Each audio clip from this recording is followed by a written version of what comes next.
Surprise, surprise, Digitakt II now has Octatrack style slicing. Let's check it out. Function source, head on down to slice machine. This is our new machine. And press yes to edit your slice points. So to jump right into your audio editor, I have loaded a sample that has some pretty clear indicators of different moments in a sample. It's also an unquantized sample, meaning that it wouldn't work well with the grid machine, making great use of slice machine. So say I want to create a new slice on this machine. I can hold function and hit the right arrow, and that will create a new slice, and it initially starts with the entire sample.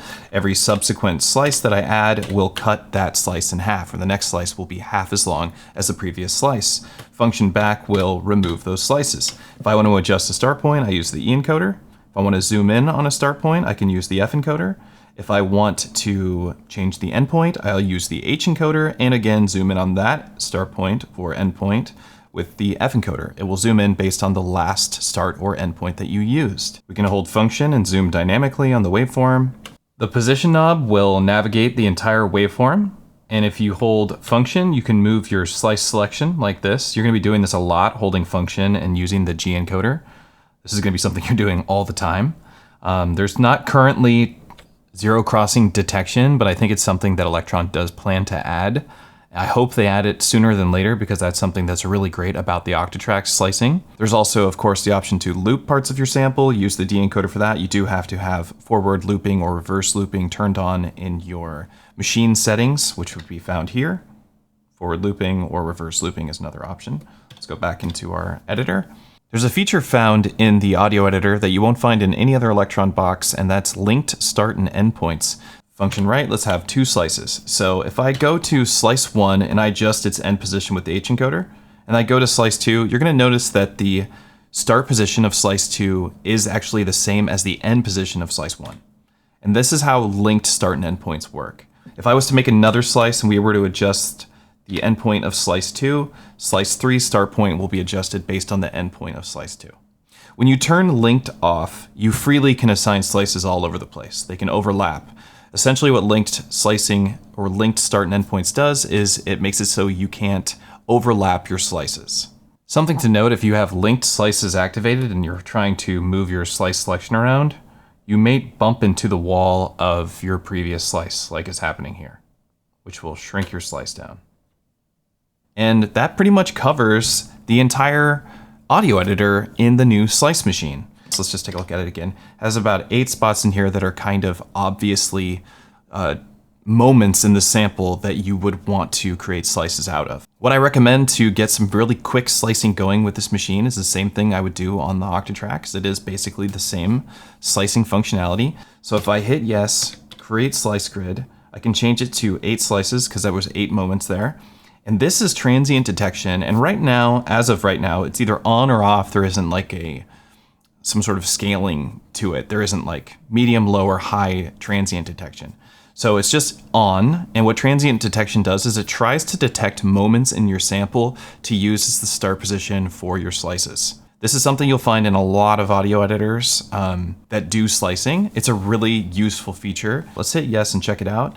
Yes, we'll replace those positions. And here you can see it's kind of like they're not evenly spaced. It was attempting to find these transients.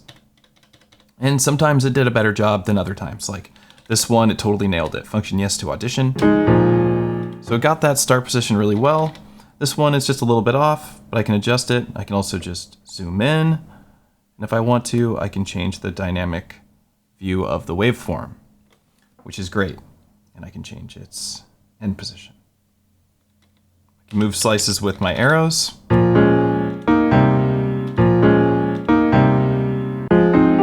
This is so great. It feels so good to have slicing like this, like I'm so used to having on my Octatrack. Because it really is the best slicing on the Octatrack. It's easily my favorite experience for slicing. And now we have it on the Digitakt II. What else will they add? Just waiting for this to become an Octatrack. That's kind of seems to be the road that Electron's driving down. So just to point out what's going on the screen, it tells you what slice that your cursor is actively on. It tells you how long that slice is, 1.49 seconds. If you hold function and use the encoders, you can see this little amount of bits here is moving. That's like showing you a very, very detailed view of the slice position or the cursor position, whether it be the endpoint, the loop point, or the start point.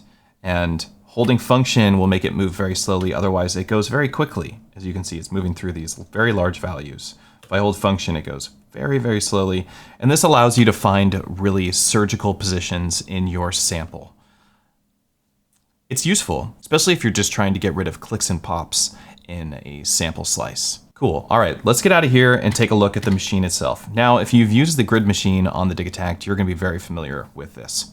It looks exactly like the grid machine. In fact, I can't see any difference at all. And it functions exactly like the grid machine. So to me, this slice machine is really just the grid machine with some new features. And maybe that's what it was supposed to be all along. Maybe this is where grid machine was always going, was to slice machine. I imagine a Digitakt user is going to be using one-shots and slice machines really often. And that's going to be the go-to with the Digitakt II from this point forward. Cool, now that we understand the full functionality of the audio editor, let's try and use this in practice. So I'm going to go into the machine view so that we can see what's going on. And let me just describe a little bit about this machine if you're not familiar with the grid machine, which is what this is based off of. If you had a Digitakt 1 and then upgraded to a Digitakt 2, you already know all this, even from back in Digitakt 1 days. And if you've been a Digitakt 2 user for a while, this is very familiar. This is exactly how the grid machine functions, and it's going to work in the same fashion. For people that are brand new to the Digitakt 2, let me just talk a little bit about what's going on this screen. Your top encoder adjusts the actual tune of your sample. This is not going to be like your trigger note that you'd put into your sequence. This is going to literally offset the tune of the entire sample, and your note trigs will just relatively adjust that value. So just keep that in mind. You typically want to adjust the note and not the tune. You use the tune for different things, not necessarily for playing chromatic sequences. Play is going to adjust the way the playhead works, whether it's forward looping, reverse, or reverse looping. The B encoder is going to select which sample is inside the slice machine. Right now it's sample 9, the somber chords that I recorded. This is actually called note. This is the kind of slice playback functionality you'll use with your sequencer. So I've gone ahead and prepared these slices so that they're easier to use in a musical context. I can pretty much put these slices anywhere I like and it's going to sound just fine. And you'll notice that when I trigger a slice, the playhead is moving across our waveform or our sample preview, but there's no lines indicating that, and I hope that's something that comes in the future. You'll notice that when I hit a trigger, from octave C1 and up, it'll play slices 1 through 64, or notes 1 through 64 relative starting from octave C1 all the way up will trigger samples. This is the same way it functions with the grid machine, so hopefully this is familiar to you if you were a Digitakt 2 owner already.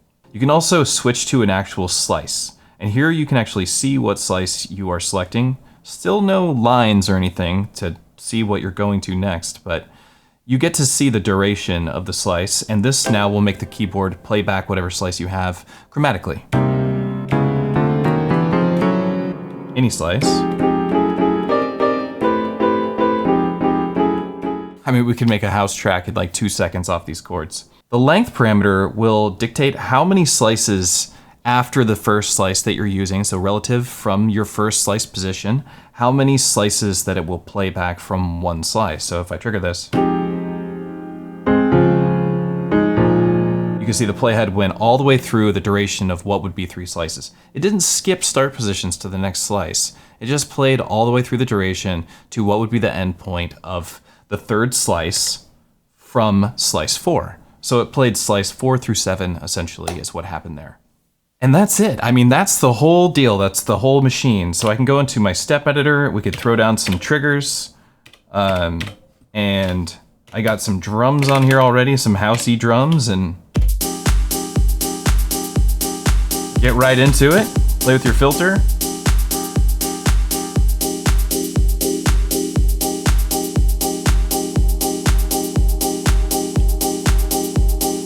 Try changing different slice positions.